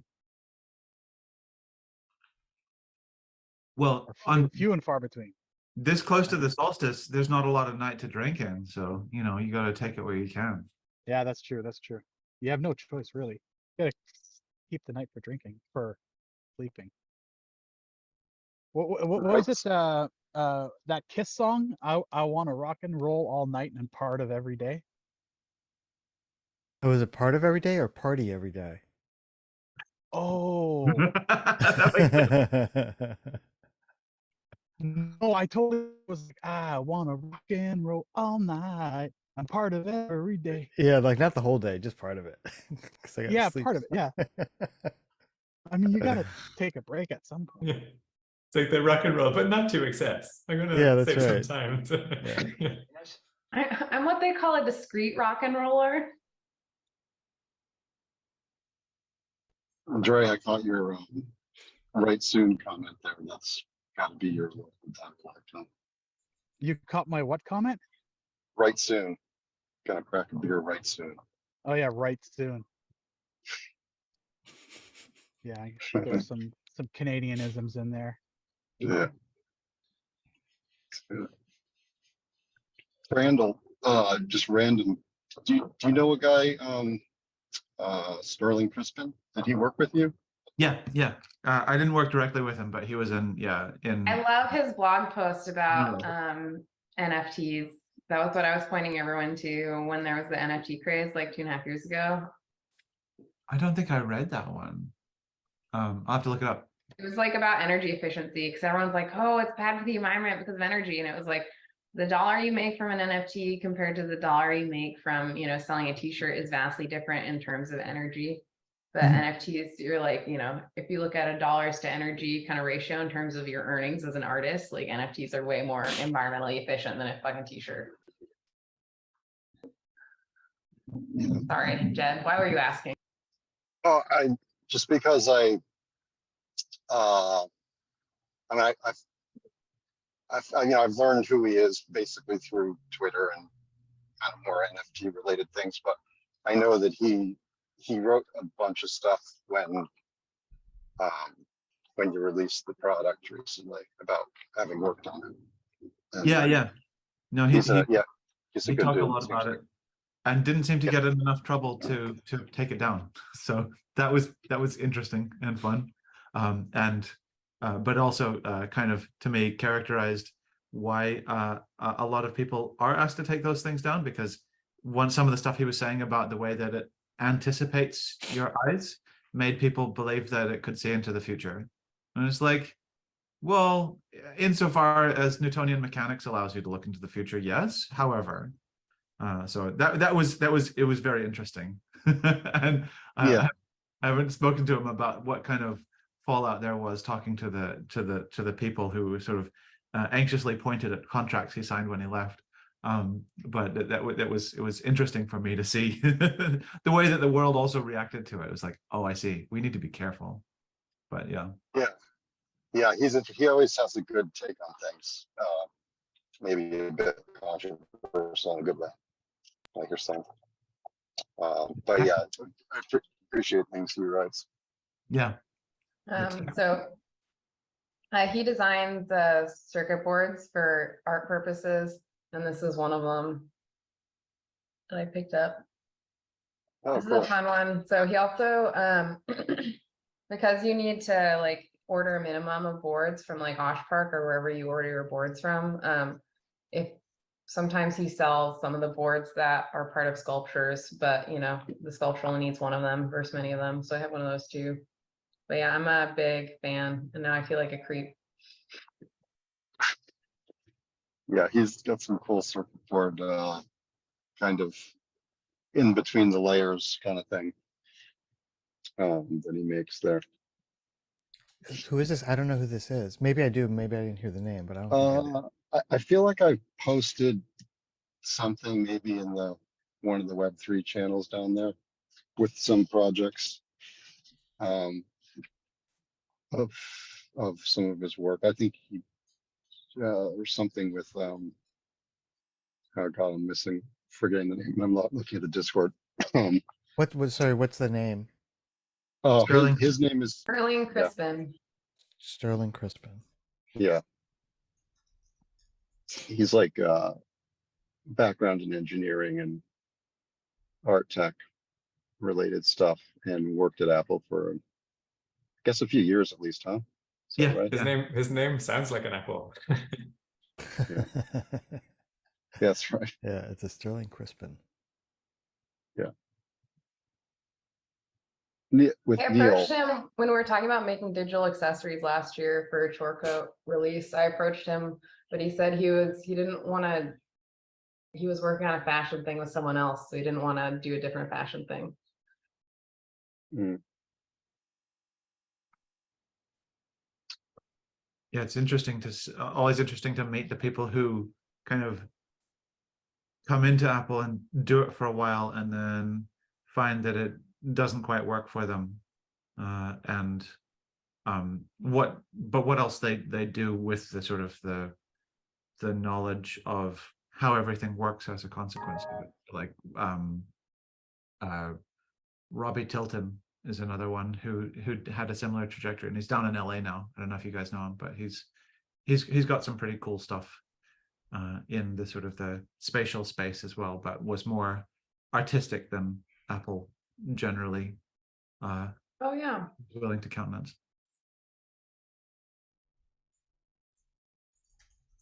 And actually, maybe Jean Helfenstein is back at Meta now, but he was another one of the sort of spatial creative technologists who came in and out around when things were happening, but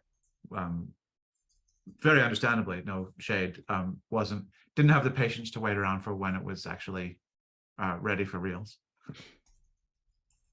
because that takes some things that are different in terms of like actually making sure everybody's okay with it versus making sure that it's enough for people at the bleeding edge to play with and be willing to suffer the consequences of it not being ready for a much more impatient kind of mass market.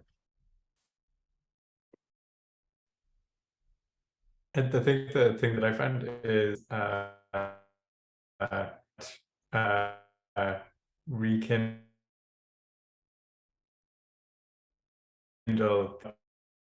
areas like AR such rounds. And so when you come back to projects and people are having discussions, you're going like, yeah, we tried that 7 years ago and didn't work, or we 2 years ago, and everything's different, and you just become the grumpy asshole in the corner. So it's better to like not play in this space, else have a crack.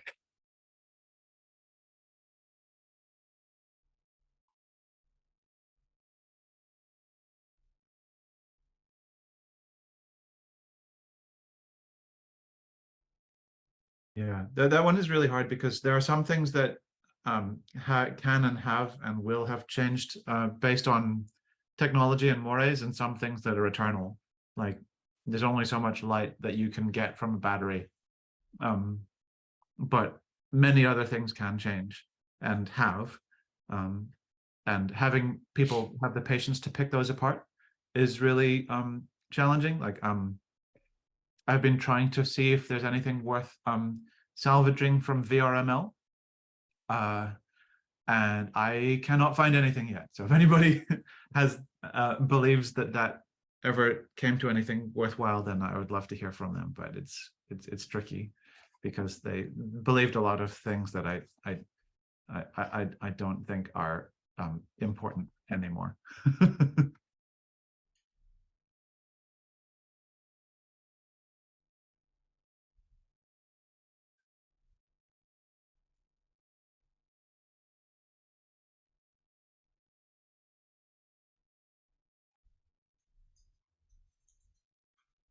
Well, I'm gonna jet, but lovely to see you and chat as always. Excited about these smartphone blister packs, David. Yeah, no, I slash love it. Dre slash Brandel. Edible smartphones. That's where it's going. I just want to see a render of like, you know, like a chic like phone falls in the sand, no big deal. Or maybe they're like temporary tattoos and they literally wear off at the end of the day. Yeah, they just the audio just fades out, gets crackly. Yeah. The text becomes illegible. The font gets all grungy. I'm gonna head out soon too, but Julian, you pinged me earlier today about possibly doing another work kit session. Yeah, I was just thinking, Yeah, I'm totally down with doing another work kit session. I reached out to a buddy of mine who does like live streaming production. So I've spoken at conferences, and he's the guy behind the scenes that just like toggles the screens and puts the right person in the right place. So I'm going to meet up with him in the near future to talk about him helping us out, maybe doing like manning the time machine controls. yeah, that would And be good to switch- have like have a producer, executive Yeah. producer of some description just to manage that Exactly. stuff. Just to manage that stuff, and with something like what I think would be really beneficial. This is something I still want to figure out a little bit more, is I like the idea of like a chat that you can actually see the chat that's happening on the screen, so that the archived video you can follow along and see the questions that are going on there, and a way to highlight any questions in real time. It was really useful having I forget his name now, on this on the session because he was able to kind of moderate some of the chat. Yeah. And so I think If doing something like people that would do be that, like I've seen things where it's just like there's like a whole there's got to be, yeah. So talk to if your guy sounds like the kind of guy who's like, oh yeah, this is the whatever streaming nozzle that you got to plug into and add to Yeah. the this thing and hit shift reload or something. I remember seeing like there's Information Zulu is a channel that I used to watch in COVID because it was just like such amazing, just mellow thing, and it was just airport arrivals and departures at LAX, but it was all rendered, real time stuff that was rendered with sound and everything, and it had like the tote board Yeah. with what flight was coming in, and it had the ATC stuff, so you're listening to them, United 491 coming in. And then there was another guy who had a thing like this was bonkers to me, but I guess it was a thing where and I think it was like some kind of add-on pack to like Microsoft Flight Simulator or something. But this dude he would fly routes. We're doing New Zealand to Tokyo, and people would pay to get on the flight. It was all sim, and they That's would they amazing. would sit in a seat, and they could buy stuff a little robot would come through that was pushing a cart that was you could buy like a soda pop or like a bag of nuts, but you didn't get the bag of nuts. It was all virtual economy kind of stuff. And I don't know, people were just fans. And as you're watching the show, like people are boarding, there's all the sounds, and then you go to the cockpit and you're in the cockpit, and he's actually doing it, and it's a real-time flight. And he's nerding out, so he's got to do everything for the A38 or whatever the fuck he's flying. He's got to get the engines. It's like, well, hold on a second. Yeah, okay, APU is there, and take off, and then they're in flight. And when they're in flight, he's like, okay, time for the movie, and he'd play a movie. I mean, this is the real deal, and I was just like, I was pulling my jaw off of the ground. I was like, what is going on here? And who are these people? Not like kind of like you ridiculous people. It's more just like, where did this come from? And I nerded out enough to be like, how is this guy doing this it was literally like the screen stuff. Like there were multiple screens, and there was all kind of like, flight time and all this kind of stuff. And someone had built like a like an assemblage of software that would do that, and somehow pipe this through. I'm pretty sure it was on YouTube. I'm probably still following the guy. I just haven't watched it. That's awesome. Young Hai Chang Heavy Industries had a jazz flash poem about it, like 20 years ago. I'm just looking through her oeuvre to see if I can find what it was called. Sorry, about what? About the fake plane kind of journey trip. okay, things. yeah. I mean, it was a thing. It was a real thing. I mean, I was enthralled. First of all, that this guy was doing it, and he had, there's a whole thing around it, which maybe also drew people in, which was like, I think Flight Simulator has a thing where it's like, it's got achievements, and one of the achievements is fly around the world, multiple legs, but do it properly.